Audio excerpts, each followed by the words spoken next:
This is 7 National News, and in our top story, His Majesty King Mohammed VI of Morocco arrived in Abu Dhabi on Saturday on an official visit to the UAE. He was received at the presidential airport by His Highness Sheikh Mohammed bin Zayed Al Nahyan, the Crown Prince of Abu Dhabi and Deputy Supreme Commander of the UAE Armed Forces. The two parties then held talks on ways to enhance bilateral cooperation, as well as current regional and international developments. They also reviewed ties in political, economic and developmental fields and ways to strengthen them in a way that will serve their common interests and the aspirations of their peoples. The Crown Prince of Abu Dhabi noted that such relations should act as an example among Arab countries to overcome challenges through cooperation, coordination, consultation and dialogue that takes into account joint interests, progress, security and stability. The Road and Transport Authority has announced the launch of a 105 million dirham project to build a new bridge stretching over the Sheikh Zayed Road to link the north and south Jebel Ali free zones. The project, in collaboration with the Jebel Ali Free Zone Authority, is expected to be completed in 18 months' time. Mata Al-Taya, the Director General and Chairman of the Board of Executive Directors of the RTA, said that the project, which is situated near the 10th interchange of the Sheikh Zayed Road, comprises of the construction of a dual carriageway of 3 lanes in each direction to link traffic movement between Jafza North and South. Some of the improvement works will include widening roads to 3 lanes in each direction and widening the existing roundabout at Jafza North to accommodate the traffic flowing from the bridge, in addition to lighting and infrastructure works. 28 new radars will be installed at traffic intersections in Dubai within a month. According to reports, the Traffic Directorate in Dubai will begin the installations very soon, and the radars are some of the most advanced in the world. The French-made devices will be positioned at traffic signals, as announced by Colonel Saif Muhair Al-Mazroui, the director of the Dubai Traffic Department, and will monitor speeding at intersections, jumping red lights, U-turns from unpermitted areas, illegal lane changing, and motorists using mobile phones while driving. Some of the areas will include 4 radars at the Sana intersection of the Sheikh Rashid Road with Al Khalia Road, 2 at the intersection of Murdif Bridge with Algeria Road in the Al Kawanij area, 2 at the intersection of Al Mawakeb School with Al Khalij Al Awal Road in Al Barsha, and 4 at the intersection of Aleppo with Damascus, to name just a few. All 15 public libraries in Dubai are in for a makeover, with Al Safa Public Library being the first to be refurbished. The revamp's after a partnership between Dubai Culture and Arts Authority and the Dubai Municipality, and is expected to be completed by next March. According to reports, Al Safa Public Library will act as a pilot project and then set a benchmark to restructure Dubai's other public libraries, which will see new experiences for reading and literature. It was added that the new libraries will encourage partnerships and collaboration between regional and international institutions for content generation and programming. Sheikha Latifa bint Mohammed, the vice chairwoman of the authority, was quoted saying that the revamping project underpins the strategic objectives of Dubai Culture to make reading and gaining knowledge very accessible and convenient for Dubai's residents by providing them with fully integrated, comfortable and modern facilities.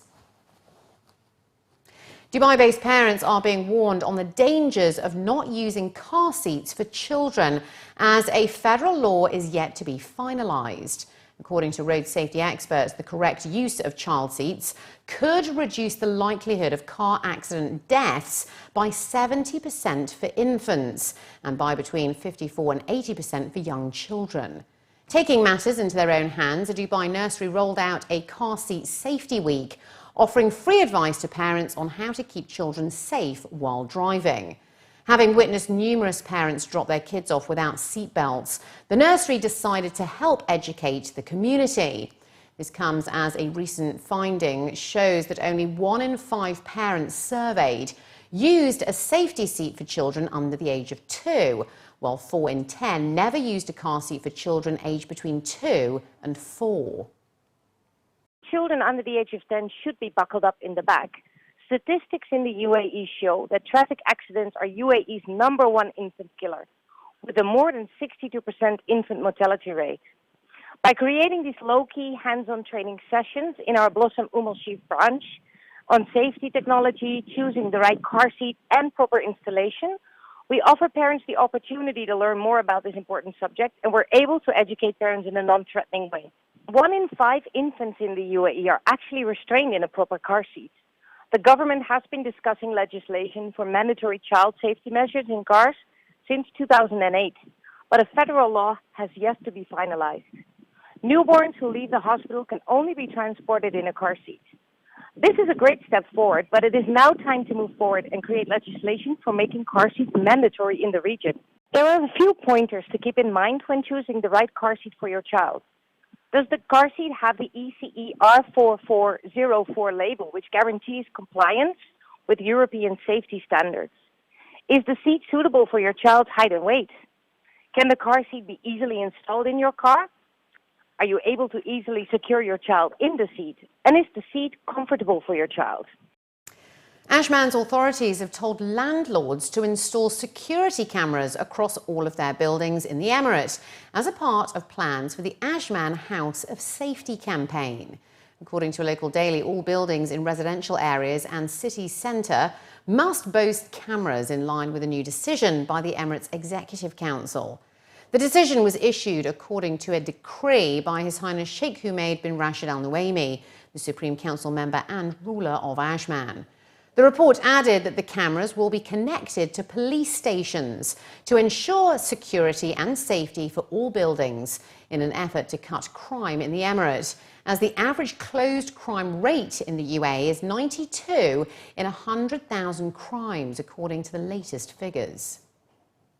And finally, looking to other news now, the Mohammed bin Rashid School for Communication at the American University in Dubai held its 3rd annual public screening event on Saturday to showcase shorts and documentaries from their senior students.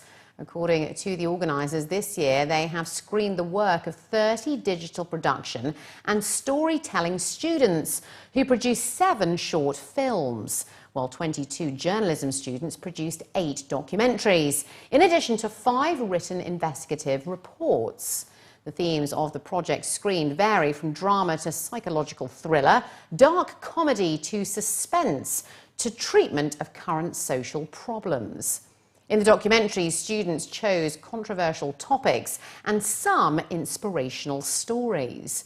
The films may end up being selected in film festivals around the world, and some are a stepping stone for more elaborate projects. Either way, many will be posted online to attract a wider audience and also start new conversations. They also added that the screening is an opportunity for students to showcase their work that took months and endless hours of preparation to celebrate with their friends, family and crew members. These screen projects are the culmination of 4 years of studies where students learned a unique approach to storytelling, in addition to learning all of the stages of production. Additionally, the school has enlisted the expertise of the Annenberg School of Communication and the School of Cinematic Arts at the University of Southern California, benchmarked by Ivy League standards to ensure the uniqueness of the program offerings and in line with the MBRSC's aim to inspire, entertain and effectively inform.